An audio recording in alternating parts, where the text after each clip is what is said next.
चल। हर्ष भाई, जो अग्निपथ न लेकर 14-15 तारीख ने सरकार यह स्कीम लेकर आई, लगातार युवाओं में जोश, रोष और आक्रोश, तोड़फोड़ भी हुई, आगजनी भी हुई, लेकिन हर आदमी की तरफ एक ही चीज गई भाई, बिना कोई तोड़फोड़ करे विरोध प्रदर्शन करना सबका आगे कर सके। तो उस दिन के बाद सवाल सीधा यूँ है कि जो बयान आए, चाहे जनरल की बात हो, जर्नल की बात हो, अपनी सरकार की बात हो, जो प्रदर्शन में दिख गया, चेहरा दिख गया, वो अग्निवीर नहीं बन सका। सीधी सीधी बात यह थी कि जो विरोध प्रदर्शन करेगा वो फॉर्म नहीं भर सकता। तो सरकार का यू बयान आया, यानी युवा की आवाज़ दबा दी गई, युवा बाहर नहीं निकल रहे। क्या मानो? सबसे पहले तो आप सभी पत्रकार साथियों को मैं धन्यवाद देना चाहता हूँ, क्योंकि इतनी ताकत, इतनी पावर, सच्चाई तो ये है किसी पंचायती ने, किसी संगठन ने भी नहीं लगाई जितनी ताकत आप सभी साथी लगा रहे हैं। आप सभी साथियों को इस चीज़ के लिए भाई हाथ जोड़ कर धन्यवाद है। दूसरी बात ये है, जितनी जो भी गोदी मीडिया बड़े चैनल हैं, वे सब इन चीज़ों को कवरेज नहीं करते। आप एक किसान पुत्र होने के नाते, एक लोकल मीडिया होने के नाते, आप सबके चैनल के माध्यम से आज एक बात बताना चाहता हूँ। हमारे बच्चे, हमारे भाई, चाहे उनके 100 सब्सक्राइब हो, चाहे उनका छोटा चैनल हो, चाहे उनका बड़ा चैनल हो, अपने बच्चों को, अपने भाइयों को सबसे ज़्यादा तो भाई इज्जत दो, इनका मान सम्मान करो। अपनी जेब में तेल लगा गई, आगे पीछे घूमने लग रहे हैं, आंदोलन फैल हो या आंदोलन पास हो, इन बेचारा ना तो नौकरी लागना, ना ही ना कुछ मिलना, ये थारे लिए सेवा कर रहे हैं। अब बात आती मुद्दे की, जो आपने कहा कि जो नौजवान साथी थे वो शुरू में दिखाई दिए, उसमें आगजनी हुई, तोड़ फोड़ हुई या कुछ भी हुआ, ऐसा है। ये जो विरोध था तोड़ को लेके या अग्निपथ को लेके, जितने युवा सब समझ चुके हैं कि ये चीज, ये जो नया कानून लेके आई हमारे लिए खतरनाक है। लेकिन दुख इस बात का है, आजकल के जो युवा हैं वे उस टाइम जोश में, आक्रोश में आके उन्होंने तोड़फोड़ की या उन्होंने जो कुछ भी किया, जब सरकार ने उनको चेताया, सरकार ने उनको डराया, सरकार की छोटी सी धमकी से वे चुप हो गए, आप अपने घरों में बैठ गए। मैं उन सभी छोटे मोटे, छोटे बड़े, जितने जो भी मेरे साथी, मेरे भाई, उन सब से एक बात पूछना चाहता हूँ।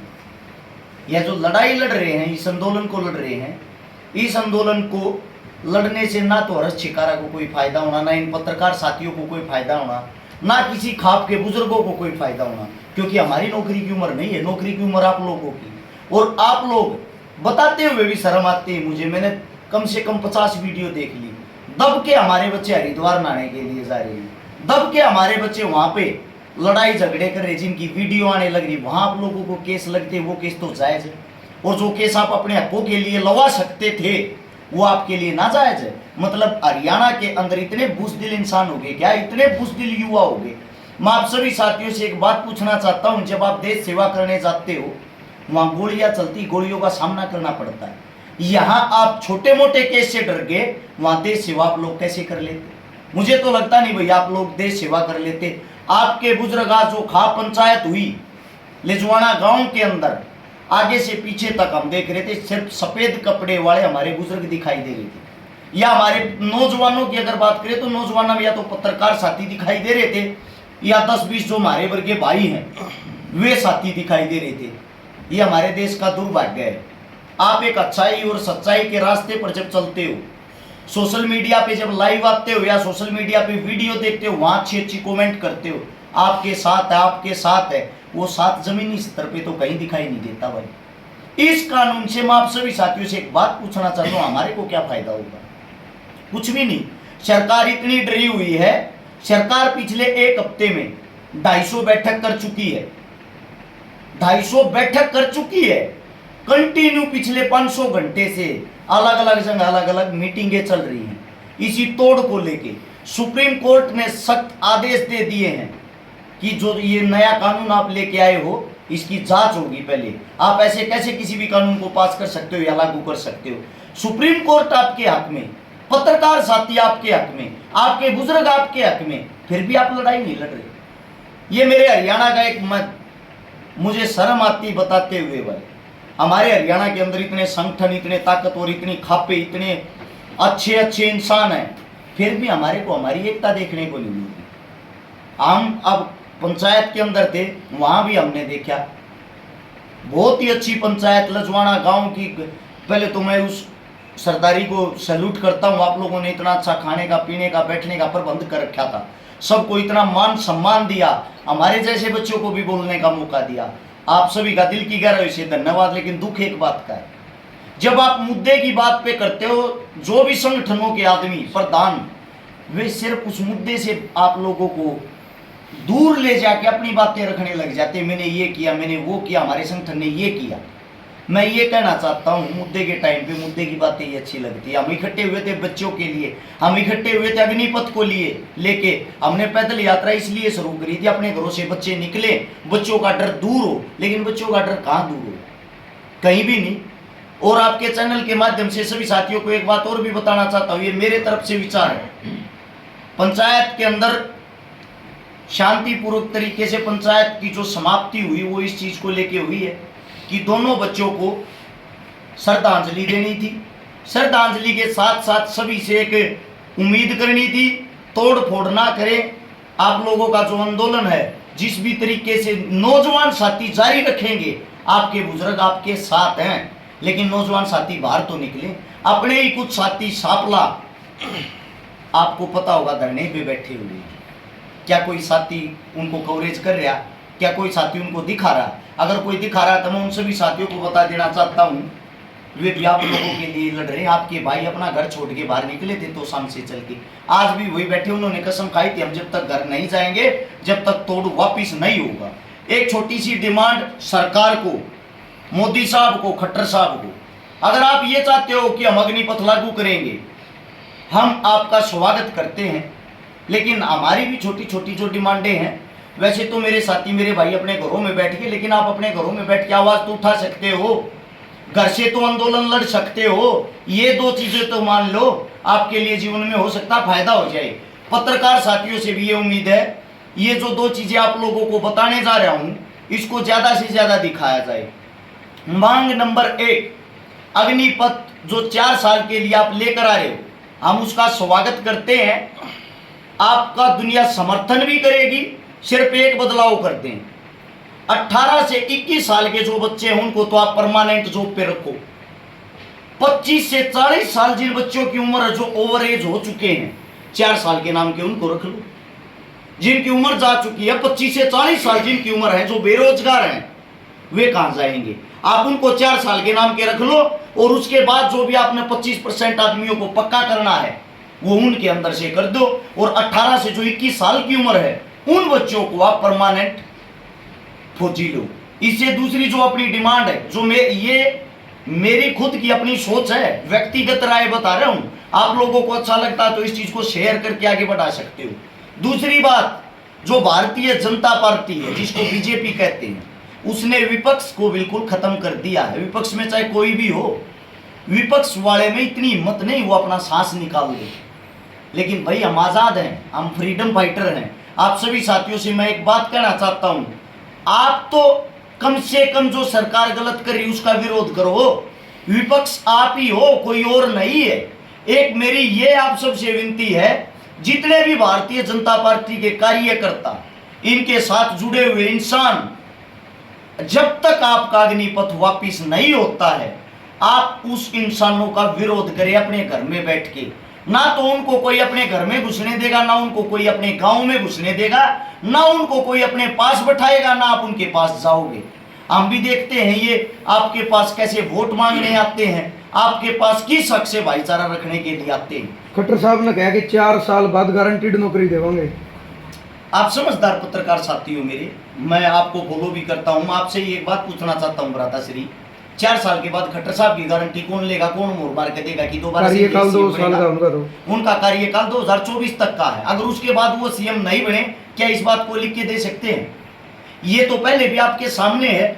एक बार चौटाला सरकार ने हरियाणा पुलिस में जब जवान लिए थे, जिस वक्त हुड्डा सरकार आई, सबसे पहले उन पर गाज गिरी, उनको बाहर निकाल दिया। फिर हुड्डा सरकार ने जो अब हरियाणा पुलिस में लिए थे, अब भारतीय जनता पार्टी की जो सरकार आई है उनको बाहर निकालने लग रही है, और निकाल भी दिया। अब आगे आने वाली जरूरी थोड़ी यही सरकार है, क्या पता कोई और सरकार आ जाए।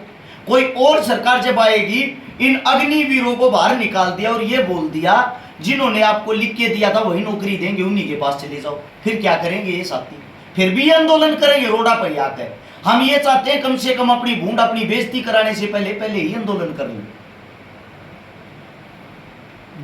तो एक और है नहीं, ये जब शुरुआत में यू जो तोड़ है आया था और इसकी पोस्ट भी वायरल होने लग रही थी, तो कुछ साथियों ने पोस्ट डाल डाल के हमारे को बदनाम करने की भी बड़ी कोशिश करी है। कड़ा गए सोनू दलाल और सोनू वाली और भाई मैं क्यों नहीं दिखाते हैं, युवा साथियाँ साथ क्यों नहीं देते, लेकिन युवा साथी तो बिल्कुल भी मतलब वो नहीं है। पत्रकार तो रोड पास भी हैं, लेकिन युवा साथियाँ तो आना चाहिए, वो पोस्ट गिरने वाले भी आने चाहिए ना। सच्चाई तो ये है, मैं आप सभी भाइयों को एक चीज़ के लिए सैल्यूट करता हूँ भाई, क्योंकि आप लोगों को सैल्यूट इसलिए करता हूँ, आपके पास भी दबाव आता होगा, जैसे मेरे पास हमारे को भी धमकियाँ मिलती है, आपको भी गालियाँ मिलती है, हमारे को भी मिलती हैं, फिर भी आप निडर होकर डटे हुए हो। आपको ये भी पता है इसका अंजाम क्या होगा। अगर ये आंदोलन सफल हो गया तो हो सकता है आपको 2-4 आदमी वाहवाही दे दे। अगर ये आंदोलन असफल हो गया, वही आदमी आपको गालियाँ भी देंगे, वही आदमी आपका विरोध भी करेंगे और साथ में आपको टैग भी करेंगे कि अब कहाँ के चला गया पत्रकार साहब। लेकिन फिर भी आप बिना झुके बिना डरे इतने अच्छे तरीके से अपने हरियाणा की जो आपने आवाज़ बुलंद की, अपने युवाओं की आवाज़ बुलंद की है, अपने खाप पंचायतों के सरदारों की आवाज़ बुलंद की है, भाई साहब ये करना कोई छोटा काम नहीं है। आप सरकार के भी दुश्मन हो, आप पक्ष के भी दुश्मन हो, आप विपक्ष के भी दुश्मन हो, और फिर भी आप काम करते हो, आपकी सोच को सैल्यूट है। जिस तरीके का युवा आज घर में बैठे हैं तो सरकार ने दबा दिए हुआ है, सरकार ने वैकेंसी भी निकाल दी, उसका 4 महीने के अंदर अंदर ज्वाइनिंग भी हो जाएगी, तो ये लागू हो गया अग्निपथ। फिर किस तरीके का मतलब विरोध अपने आप रुकेगा फिर तो, अगर ज्वाइनिंग होगी तो? देखो बड़ी चीज़ ये है, आपकी बात जायज़ है, बच्चे फार्म भर भी रहे हैं, हम इस चीज़ का ये भी नहीं कहते किसी को कि हम किसी को रोकेंगे भैया फार्म ना भरो, क्योंकि नौकरियां पहले ही बहुत कम है। लेकिन मैं उन साथियों से एक बात पूछना चाहता हूँ, जिस गंद में आप कूद रहे हो, 4 साल के बाद आपको लात मार के जब बाहर निकाल लेंगे, उस वक्त आपके पास रास्ता क्या होगा? क्या 4 साल में जो आप कमा के लाओगे उसमें आपका जीवन पूरा हो जाएगा क्या? मैंने पहले भी बताई, मैं आज फिर बताना चाहता हूँ, एक गौर से इस बात को सुनना, 30,000 रुपये सरकार पर मंथ आपको तनख्वाह देगी। कैश 21,000, कैश 21,000, 9,000 रुपये कटेंगे, 10 मान लो 10 कटेंगे, 20,000 बच गए। 20,000 में कहे दलाल भाई आपको पता है 10,000 रुपये पर्सनल आदमी का खर्चा हो जाए महीने में, नौकरी लगने के बाद 100 भी बढ़ जाए, 10,000 का खर्चा परिवार का भी हो जाए, उसकी जेब में क्या रुपये बच्चे, वे 10 चौक कटल ना करिए। उसने नौकरी करी 12 चौक 48 महीने, 48 महीने में उस इंसान ने रुपये कमाए 4,80,000। जब वो 4,80,000 रुपये कमाओगा तो आप क्या सोचते हो घर लेके आएगा? वो बिल्कुल नहीं लेके आएगा। क्यों नहीं लेके आएगा? क्योंकि उस टाइम पे चमचागिरी और ज्यादा बढ़ जाएगी। वो सरकार की चमचागिरी करेगा, अपने नेता की चमचागिरी करेगा, अपने अफसर की। पता है क्यों? उसको उन 25% वालों में पक्का होना है। पक्का होने के लिए वो रिश्वत देगा, पक्का होने के लिए वो उनका चमचा बनेगा, वो देश का सिपाही नहीं बनेगा। जो 75% घर आओगे, कहीं ना कहीं एक चीज पक्की होगी, जो 75 घर आएंगे समाज में ताने दिए जाओगे कि तेरे अंदर काबिलियत नहीं थी, तुम 25 में जाओ, तो फौजी नहीं कहूंगे लोग। ये 100% बात है, उनको ताने मिलेंगे, इतना अच्छा होता तो तेरी गिनती 25% में होती। और ये बात सत्यता, ये बात उनको फेस भी करनी पड़ेगी, उनको उस टाइम पे फील भी होगी, लेकिन उनके पास उस टाइम कोई ऑप्शन नहीं होगा। फिर आप जैसे हमारे जैसे पता है क्या कहेंगे, तुम्हारे लिए लड़ रहे थे तब कहाँ थे भाई? तब तो तुम चूड़िया पहन के अपने घरों में बैठ गए। कई कोचिंग सेंटर भी ऐसे जिन्होंने इतना दबाव डाल दिया है, जो सरकार के साथ डायरेक्ट संबंध बनाते हैं, सरकार की थाली में खाते हैं। उनका सिर्फ यही काम है, वो लोगों को, बच्चों को, युवा बच्चों को बहलाते फुसलाते हैं, बेटा 4 साल की कर लो, या भी नहीं मिलेगी फिर कड़ा जाओगे। ये लोगों की सोच, छोटी मानसिकता। आप सभी साथियों को बता दूं, भारत देश के अंदर 1 करोड़ सरकारी पद खाली हैं। जो 1 करोड़ सरकारी पद खाली हैं, उनके लिए आप लोग हर साल फार्म भरते हो। आपके फार्मों से ही जो भर्तियां कैंसिल कर देते हैं, ये भर्ती आगे नहीं, फार्म भरती है, फिर उसमें कैंसिल करते हैं।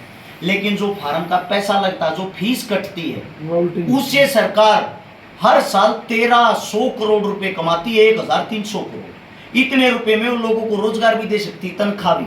और जो 1 करोड़ पद है, ये भी मैं आप सभी साथियों को बता दूं, गारंटी देता हूं, जब 2023 आएगा, ये पता लग जाएगा, चुनाव का 1 साल रहेगा, धड़ाधड़ भर्तियां निकलेंगी, धड़ाधड़।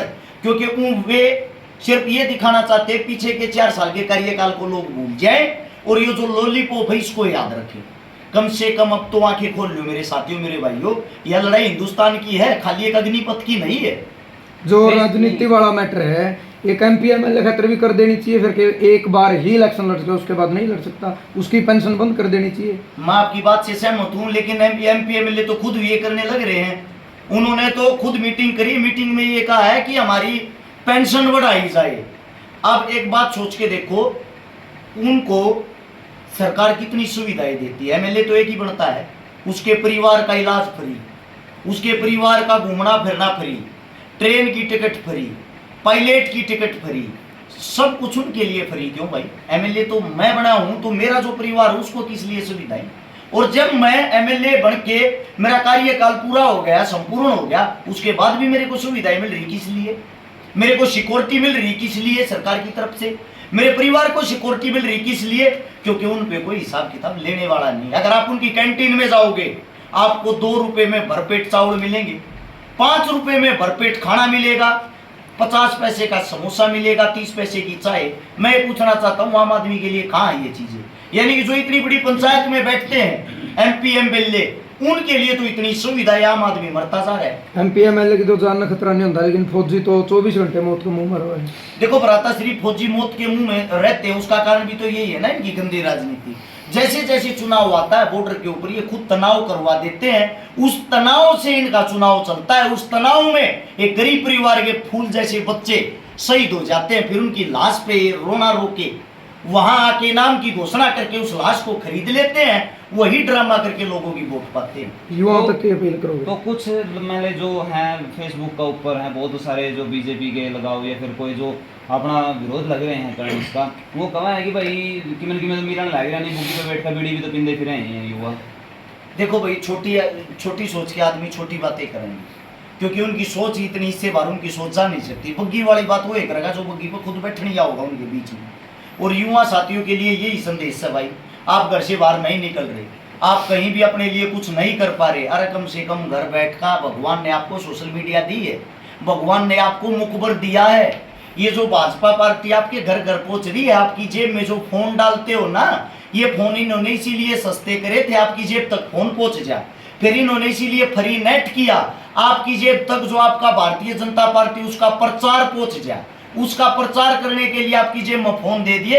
अब सोशल मीडिया पे इन लोगों ने अपना कब्जा कर लिया है। कम से कम आपके पास भी एक ऑप्शन है, उस चीज का फायदा उठाएं।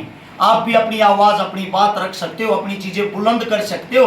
अरे कम से कम इस सोशल मीडिया पे तो बोलना शुरू कर लो। आज एक हर्ष शिकारा आप लोगों को बोल के बता रहा है, मेरे साथ में बैठे 20 पत्रकार साथी मेरे को कवर कर रहे हैं। हो सकता है आने वाले समय में मेरे जैसे 1000 साथी और बोलने लगे, 100% क्रांति आओगी और आपको कवर करने वाले नए 1 लाख भाई और आएंगे, तो क्रांति यहाँ से भी शुरू हो सकती है। पॉजिटिव सोच के कम से कम घर पे बैठ के तो इस आंदोलन को आगे बढ़ा लो। धन्यवाद सभी साथियों का धन्यवाद।